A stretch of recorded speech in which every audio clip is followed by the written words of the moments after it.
नमस्कार। आज हम बात कर रहे हैं एक ऐसे क्रिकेट मैच की जिसने सच में सबकी सांसें रोक दी थीं। जी हाँ, भारत बनाम श्रीलंका, वो T20 मैच। जो टाई हुआ और फिर फैसला हुआ सुपर ओवर में। रोमांच की हद थी बिल्कुल। और इस मैच को समझने के लिए हमारे पास कई स्रोत हैं। ESPN क्रिकइन्फो है, Times of India, Indian Express भी। हाँ, Mint, NDTV Sports, Hindustan Times, Reuters, काफी कवरेज मिली थी इसे। और नव भारत टाइम्स ने भी कवर किया। तो हमारा इरादा सिर्फ स्कोर बताना नहीं है, बल्कि इस करीबी फाइट के पीछे की कहानी, इसके मायने समझने हैं। बिल्कुल। कौन से वो पल थे, कौन से प्रदर्शन अहम रहे। हाँ, और ये जानना भी जरूरी है कि जब भारत पहले ही फाइनल में था तो इस डेड रबर कहे जाने वाले मैच ने क्या दिखाया दोनों टीमों के बारे में। सही। तो चलिए इन सब स्रोतों की मदद से इस मैच की गहराई में उतरते हैं। तो कहानी शुरू होती है टॉस से। जी, श्रीलंका ने टॉस जीता और उन्होंने T20 की जो आम रणनीति होती है वो अपनाई। पहले गेंदबाजी। हाँ, चेस करना पसंद किया। लेकिन क्या ये फैसला सही था, ये देखने वाली बात रही। भारत ने पहले बैटिंग की और स्कोर बोर्ड पर एक बड़ा टोटल लगा दिया। हाँ, 202 रन 5 विकेट पर 20 ओवर में। इस स्कोर की नींव रखी युवा बल्लेबाज अभिषेक शर्मा ने। क्या शानदार पारी थी। बिल्कुल, सिर्फ 31 गेंदें, 61 रन, विस्फोटक। और कमाल ये कि इस टूर्नामेंट में ये उनकी लगातार तीसरी 50 थी। जी हाँ, जबरदस्त फॉर्म में थे वो। उनकी पारी ने भारत को वो मोमेंटम दिया जो पावर प्ले में चाहिए होता है। उन्होंने श्रीलंकाई गेंदबाजों पर शुरू से ही दबाव बना दिया था। बिल्कुल, ये सिर्फ रन बनाना नहीं था, ये एक तरह से मैच का आप कह सकते हैं टोन सेट करना था। और टॉप ऑर्डर के इस धमाके के बाद बाकियों ने भी अच्छा साथ दिया। हाँ, तिलक वर्मा ने पारी को संभाला, आखिर तक नॉट आउट रहे, 49 रन बनाए। और संजू सैमसन का भी योगदान अहम था। 39 रन काफी तेजी से बनाए। जी, इन दोनों की पारियों ने सुनिश्चित किया कि भारत 200 के पार जाए। यही बात है, अक्सर टीमें अच्छी शुरुआत के बाद थोड़ा लड़खड़ा जाती हैं अंत में। हाँ, लेकिन यहाँ ऐसा नहीं हुआ। तिलक और सैमसन ने रन रेट गिरने नहीं दिया। आखिरी ओवर्स में भी स्कोरिंग चलती रही। अच्छा, कुछ रिपोर्ट्स में ये भी बात थी कि श्रीलंका का पहले गेंदबाजी का फैसला शायद पिच को देखते हुए उतना सही नहीं रहा। हाँ, कुछ विश्लेषणों में ये बात आई।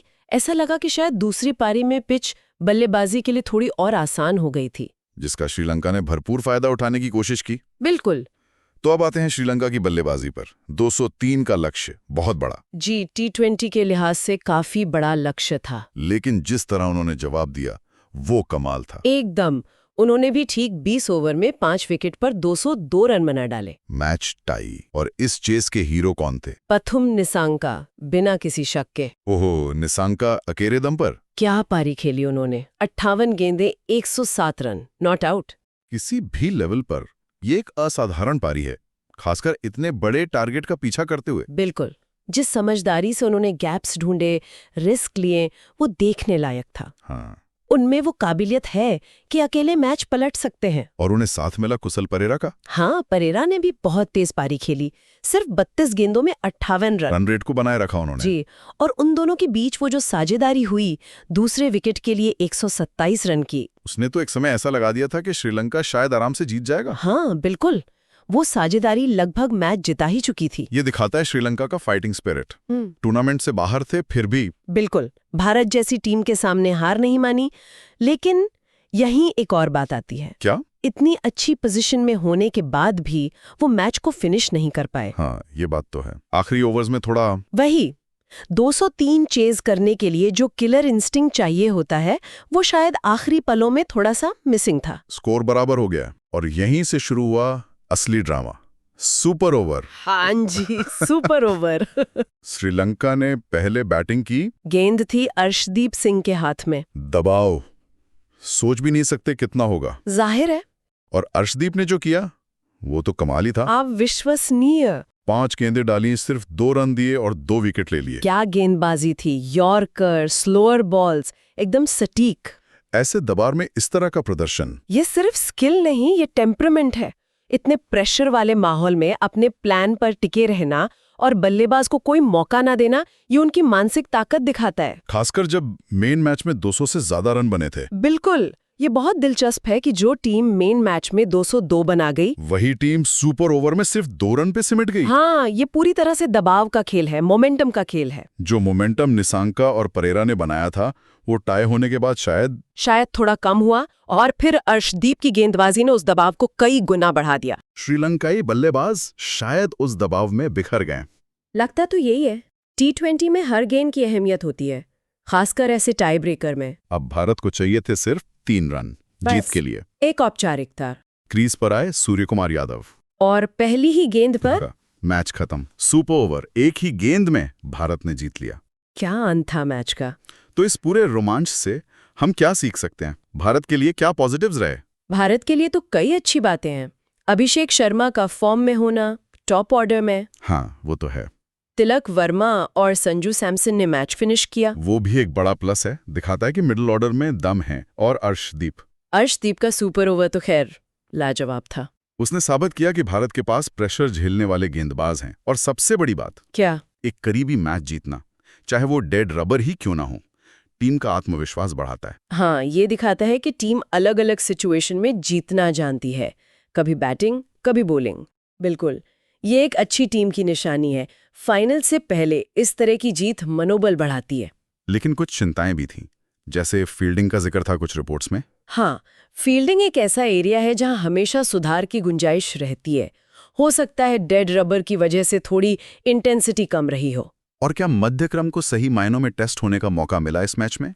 कह सकते हैं कि टॉप ऑर्डर और फिनिशर्स ने ज्यादा काम किया, लेकिन ये भी हो सकता है कि टीम कुछ प्रयोग कर रही हो फाइनल को देखते हुए। पर करीबी जीत तो जीत होती है, लय बनी रहती है। बिल्कुल। अब श्रीलंका की बात करें, उनके लिए क्या रहा इस मैच में? हार तो गए, पर हार के बावजूद काफी कुछ सकारात्मक था उनके लिए।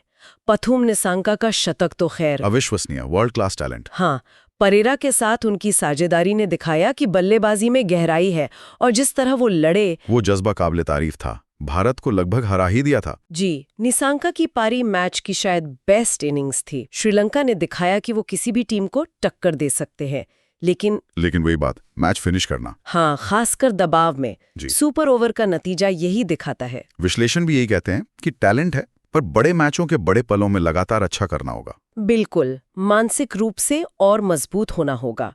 और वो टॉस जीतकर पहले गेंदबाजी का फैसला, वो भी शायद काम नहीं आया। पिच ने बाद में जैसा बर्ताव किया उसे देखते हुए। हाँ, ये छोटी छोटी चीजें ही नतीजा तय कर देती हैं। तो अगर हम मुख्य बातें निकालें इस मैच से, पहली तो ये कि कोई भी मैच हल्का नहीं होता।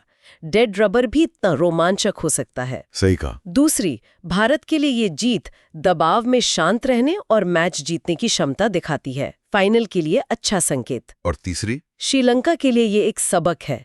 टैलेंट है, पर फिनिशिंग लाइन पार करने के लिए वो जो निरंतरता चाहिए, उस पर काम करना होगा। ये मैच ये भी दिखाता है कि T20 कितना अनप्रेडिक्टेबल है। हाँ, एक शानदार व्यक्तिगत प्रदर्शन जैसे निशंका का शतक मैच पलट सकता है। और फिर एक छोटा सा स्पिल जैसे अर्शदीप का सुपर ओवर, नतीजा फिर पलट सकता है। जी, और ये आगे के बड़े टूर्नामेंट्स के लिए एक सीख है। जीत हार का अंतर बहुत मामूली होता है। आखिरी ओवर्स, फील्डिंग, दबाव में संयम, यही चीजें चैंपियन टीमों को बाकियों से अलग करती हैं। इस मैच ने ये सब दिखाया। तो ये था भारत और श्रीलंका के बीच उस यादगार T20 मैच का हमारा विश्लेषण। टाई, सुपर ओवर और भारत की जीत। एक ऐसा मैच जिसे फैंस शायद लंबे समय तक याद रखेंगे। बिल्कुल। और ये मैच एक और बात सोचने पर मजबूर करता है।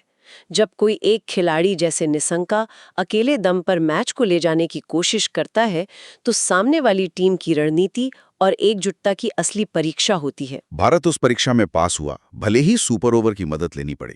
जी, भविष्य में टीमें जरूर इस पर ध्यान देंगी कि ऐसे व्यक्तिगत प्रदर्शनों का असर कैसे कम किया जाए और दबाव में अगर आपको अपनी ये योजनाओं वीडियो पर पसंद आई कैसे है टिके तो इसे रह जरूर जाए। लाइक करें, इस कमेंट दिलचस्प सेक्शन में और अपना गहरी ओपिनियन चर्चा के लिए बताएं धन्यवाद। और चैनल को जरूर सब्सक्राइब करें। मिलते हैं अगली वीडियो में, तब तक के लिए नमस्कार।